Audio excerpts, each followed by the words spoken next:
ಬನ್ನಿ ಮನೆ ಈಗ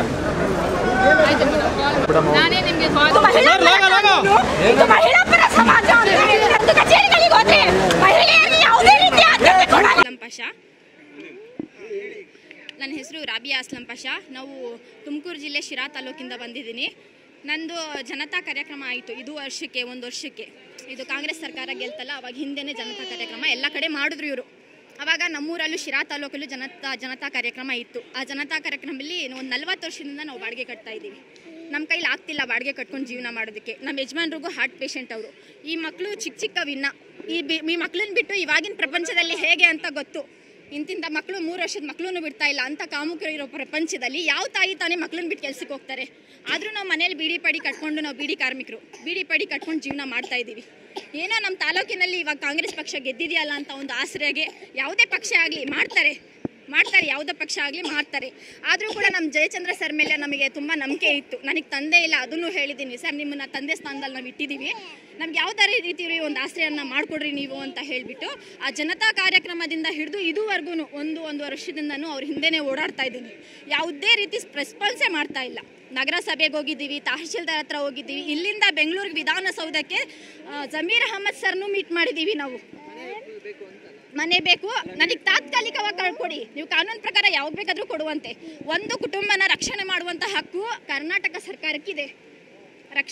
ರಕ್ಷಣಾ ಹಕ್ಕಿನಲ್ಲಿ ಇದೆ ಅದು. ಒಂದು ಕುಟುಂಬನ ರಕ್ಷಣೆ ಮಾಡುವಂಥ ಹಕ್ಕು ಯಾವ ಸರ್ಕಾರದಲ್ಲಿ ಇಲ್ಲ ಅಂತ ಹೇಳೋಕ್ಕಾಗಲ್ಲ. ಇದೇ ಕಾನೂನಲ್ಲಿ. ಅವರು ಯಾಕೆ ರಕ್ಷಣೆ ಮಾಡ್ತಾ ಇಲ್ಲ? ನಾವು ಸತ್ತೋಗ್ಬೇಕಾ ಅಂತ ಅಂದರೆ ಶಾಸಕರು ಹೇಳ್ತಾರೆ ಹೋಗಿ ಸಾಯೋಗಮ್ಮ ಅಂತಾರೆ. ಮತ್ತೆ ಎಲ್ಲಿಗೋಗ್ಬೇಕು? ಮತ್ತೆ ಹೇಳ್ತಾರೆ ಮೊನ್ನೆ ಗುರುವಾರ ದಿವಸ ಅವ್ರು ದೆಹಲಿಗೆ ಹೋಗ್ಬೇಕನ್ನ ಮುಂಚೆ ನಾವು ಗುರುವಾರ ದಿವಸ ಹೋಗಿದ್ದೀವಿ. ಅದು ತಹಶೀಲ್ದಾರ್ ಕಚೇರಿ ಮುಂದೆ ಕಾರ್ ಮುಂದೆ ನಿಂತ್ಕೊಂಡು ಅಡ್ಡ ಆಡಿ ಇದೇ ಥರ ಜನ ಸೇರಿಸಿ ನಾನು ಕೇಳಿದ್ದೀನಿ.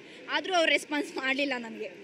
ಅದಕ್ಕೆ ಇಲ್ಲಿವರೆಗೂ ಬಂದಿದ್ದೀನಿ. ನಾನು CMನ ಮೀಟ್ ಮಾಡಲೇಬೇಕು ಅಂತ ಹೇಳ್ಬಿಟ್ಟು ನೋಡೋಣ ಈ ಕಾರ್ಯಕ್ರಮದನ್ನಾಗಲಿ ನಮಗೆ ರಕ್ಷಣೆ ನೀಡ್ತಾರೆ ಅವರು ಅಂತ ಗೊತ್ತಾಗುತ್ತೆ. CM ಮಾಡ್ಕೊಡ್ತಾರೆ ಹೋಗಮ್ಮ ಅವರು ಅಂತ ಅಂದರು. ಅಲ್ಲ ಅವರು ಇವಾಗ ಮೀಟ್ ಮಾಡಕ್ಕೆ ಕೊಡಲ್ಲ, ನಾವು ನಮಗೆ ಅಧಿಕಾರ ಕೊಟ್ಟಿಲ್ಲಮ್ಮ. ಅವ್ರು ಲೇಡಿ ಕಾನ್ಸ್ಟೇಬಲ್ ಅವ್ರು ಲೇಡಿ ಪೊಲೀಸ್ ಹೇಳಿದ್ದು ಯಾಕೆ ಮೀಟ್ ಮಾಡಕ್ಕೆ ಕೊಡಲ್ಲ? ಇದು ಜನರಿಗೋಸ್ಕರ ಅಲ್ವಾ ಈ ಕಾರ್ಯಕ್ರಮ ಮಾಡಿರೋದು. ಇವಾಗ ಅವ್ರು ಏನು ಹೇಳಿದ್ರು, DK ಶಿವಮೊಗ್ಗ ಬೀಡಿ ಕಟ್ತೀವಿ ಸರ್, ಬೀಡಿ ಕಾರ್ಮಿಕರು ಏನು ಮಾಡಲ್ಲ ಸರ್, ಅವರು ಮನೇಲಿದ್ದಾರೆ ಎಷ್ಟು. ಇವಾಗ ಅವ್ರ ಕಾರ್ಯಕ್ರಮದಲ್ಲಿ ಏನು ಹೇಳಿದ್ರು, ಮಹಿಳೆಯರಿಗೆ ಎಲ್ಲ ಥರದ ವಿಧವಾದ ಸೌಕರ್ಯ ಮಾಡಿಕೊಡ್ತಾ ಇದ್ದೀವಿ, ಮಹಿಳೆಯರಿಗೆ ಪ್ರಥಮ ಸ್ಥಾನವನ್ನು ನೀಡ್ತೀವಿ ಪ್ರತಿಯೊಂದು ಕ್ಷೇತ್ರದಲ್ಲೂ ಅಂತ ಅಂದರು. ಅವರು ಪ್ರತಿಯೊಂದು ಕ್ಷೇತ್ರದಲ್ಲೂ ಮಹಿಳೆಯರನ್ನ ಒಂದು ಉನ್ನತ ಸ್ಥಾನಕ್ಕೆ ನೀಡುವಂತಹ ಒಂದು ಅಧಿಕಾರಿಗಳಾಗಿ ಇಂಥ ಕಾರ್ಯಕ್ರಮದಲ್ಲಿ ಯಾಕೆ ಮಹಿಳೆಯರಿಗೆ ಅಡೆತಡೆಯಾಗಿ ಒಂದು ಸೆಕ್ಯೂರಿಟಿಗಳನ್ನು ಇಡ್ತೀರಾ? ಕೊಟ್ಟರು ಸರ್, CM ಭರವಸೆ ಕೊಟ್ಟಿದ್ದಾರೆ, ಅವರು ಜಿಲ್ಲಾಧಿಕಾರಿಗೆ ಒಪ್ಪಿಸಿದ್ದಾರೆ, ನಿಮಗೆ ಮಾಡಿಕೊಡ್ತಾರೆ ಹೋಗಮ್ಮ ಅಂತ ಹೇಳಿಬಿಟ್ಟು. ಏನು ಅವರು ನೆಗ್ಲೆಕ್ಟ್ ಮಾಡ್ತಾರಾ ಇಲ್ಲ ಈ ಥರದ್ದೇ ಇನ್ನೊಂದು ಕಾರ್ಯಕ್ರಮದಲ್ಲಿ ನನಗೆ ಭೇಟಿಯಾಗಕ್ಕೆ ಅವಕಾಶ ಮಾಡಿಕೊಡ್ತಾರ ಅಂತ ನೀವೇ ನೋಡುವಂತೆ. ರಾಬಿಯಾ, ಶಿರಾ ತಾಲೂಕು ಸರ್, ನಮ್ಮದು ಅಲ್ಲೇ ಇರೋದು. ಇಲ್ಲ ಸರ್, ಎಲ್ಲೂ ಇಲ್ಲ. ನಾವು 40 ವರ್ಷದಿಂದ ಬಾಡಿಗೆ ಕಟ್ಕೊಂಡೇ ಬರ್ತಿರೋದು ನಾವು. ಟೌನೇ ಸರ್, ಕಚೇರಿ ಮೊಹಲ್ಲಾ ಅಂತ.